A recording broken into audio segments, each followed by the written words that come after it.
Hello, welcome to InSite Bytes.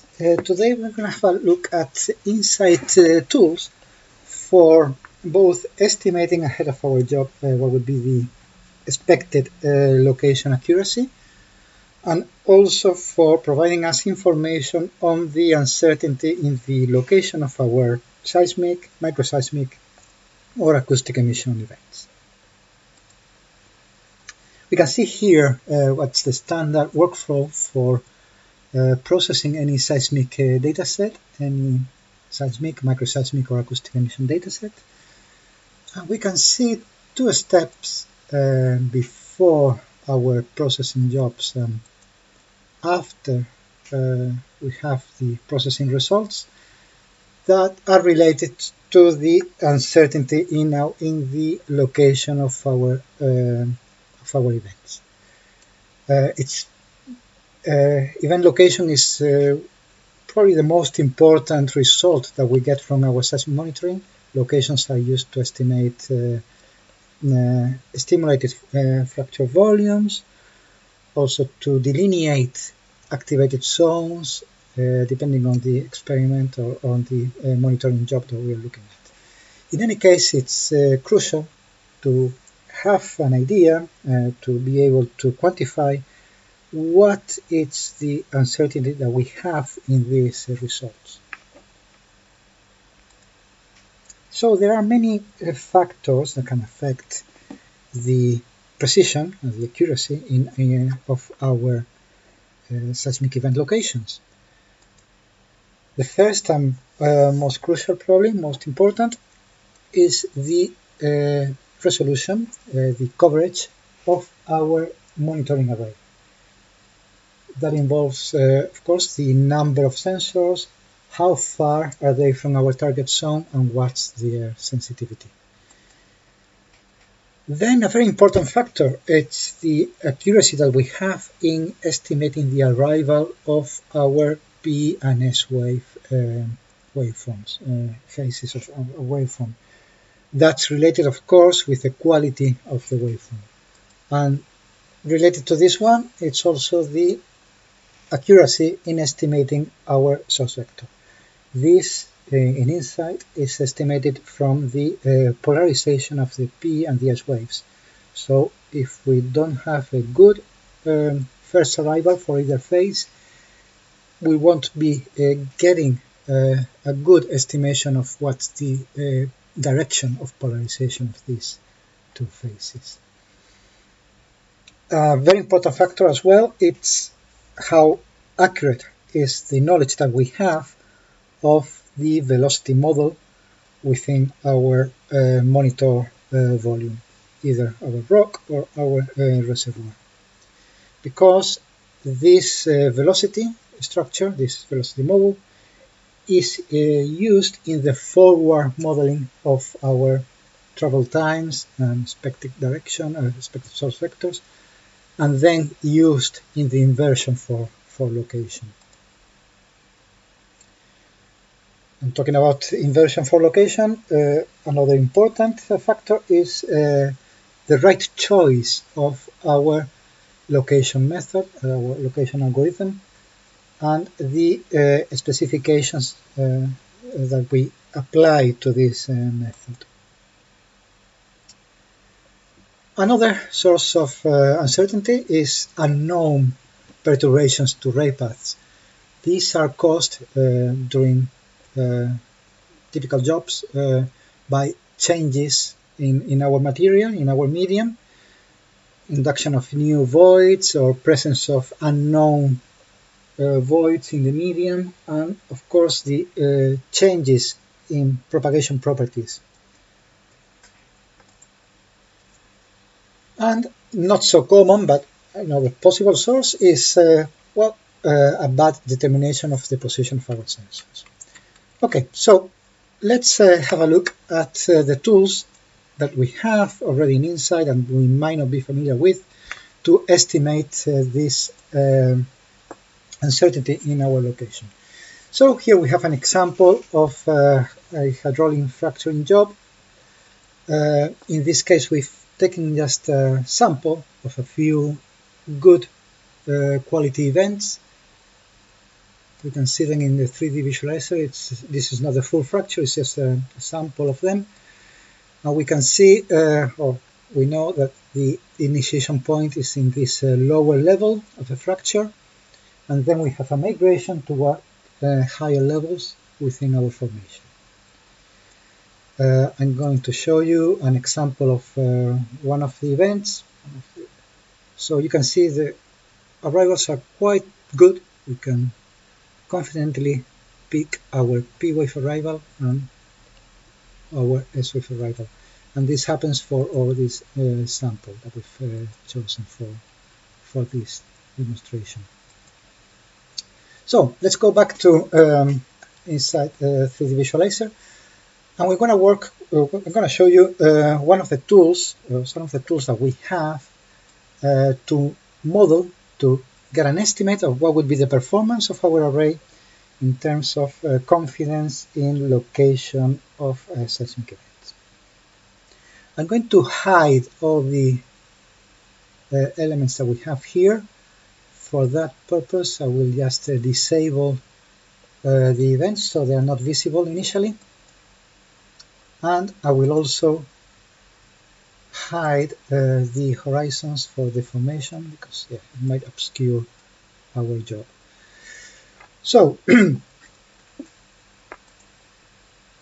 what I'm going to do is position a synthetic event, a random position for an event.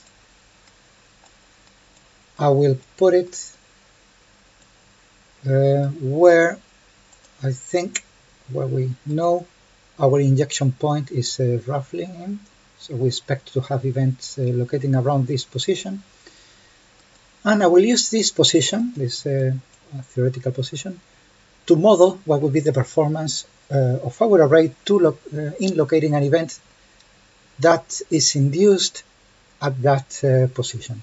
The tool that we have for that is array analysis. You can see it here. We can call it from the 3D visualizer.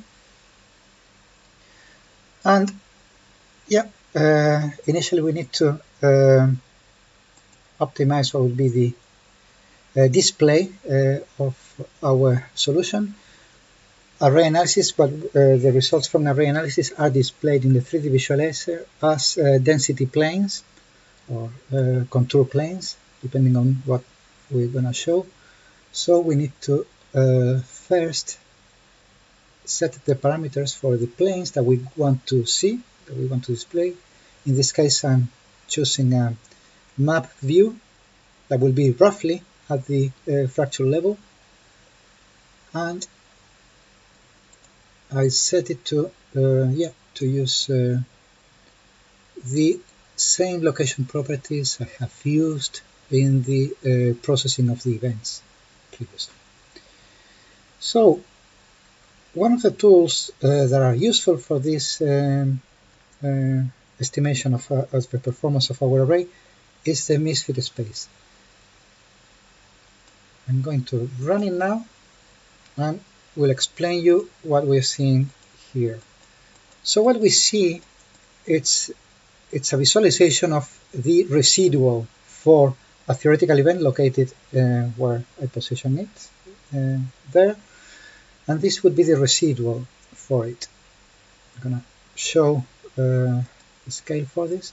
So dark blue would be the low values, and this is where our location algorithm is likely to position our event, to locate our event. As you can see, we have a minimum roughly located around our theoretical position. There's a certain indetermination of the distance from the monitoring well, but this is mostly to do with the resolution of the screen, really. So we can see, we are likely to get a good solution. The location algorithm will locate our event roughly where it should be. And we can see now what would happen, we can test now what would happen in different conditions. So I'm going to run it again. In this case, I'm going to change our locator and say, well, our events won't be using source vectors. That will happen in case of low quality traces. So what would happen in this case? And we will see that in this case, yeah, it's clearly, although we almost determine quite well our distance from the monitoring borehole, there's a huge minimum with a spherical distribution, basically. So our minimum is undetermined because we don't have an estimate of the direction our waveforms are propagating from. Okay, so I'm going to delete this and show you another of the tools that we have within array analysis. I'm going to set it back to use source vectors because I need to use that. And this tool is the Monte Carlo simulation. And what it does, it's perform a number of locations, a number of simulations of locations around, in this case, the synthetic event I have determined to be positioned at that depth. And it will run, in this case, 250 simulations. The more simulations you have, the more robust our estimate of the uncertainty will be. And I give it an idea of what is the uncertainty that we have in the velocity model. In this case, I say that the true velocity might deviate 50% for the P wave velocity propagation and for the S wave velocity propagation. Then we can also set an uncertainty for what is the estimate of our P wave arrival time. In this case, I set it to 1 millisecond, which is correct because these traces are good. And same thing for the S wave. And plus or minus 5 degrees in the estimate of the direction of our source vector. I'm going to run this now. And what it does is it performs a number of simulations. It perturbs the theoretical arrival time and source vector calculated for the theoretical event at the position that we've fixed, and runs, in this case, 250 simulations. And this is what it comes up with. All these spheres are really events resulting from locating perturbed events. If we hide these events, we can see an ellipsoid.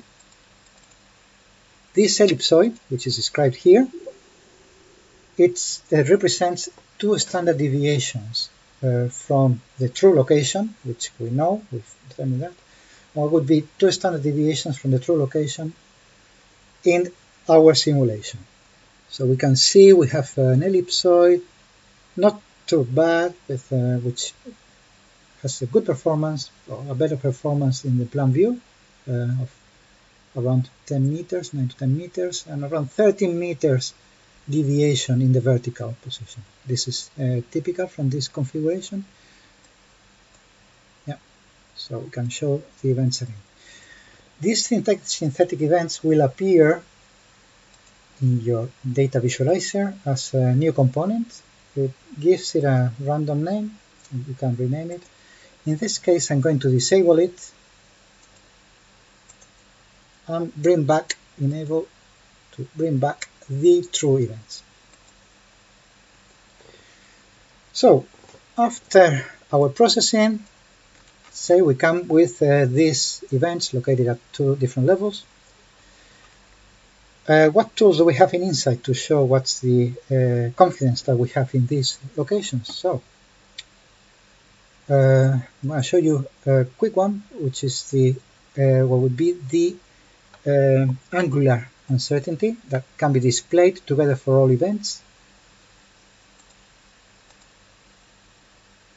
You can see that events now are represented by a point, dot, but with an arc, which represents the angular uncertainty that we have for each of the events.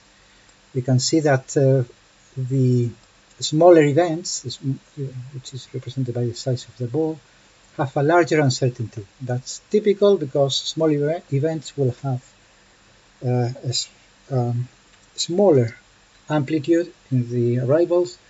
Therefore, the determination of the polarization of the P wave or the S wave, it's likely to be worse.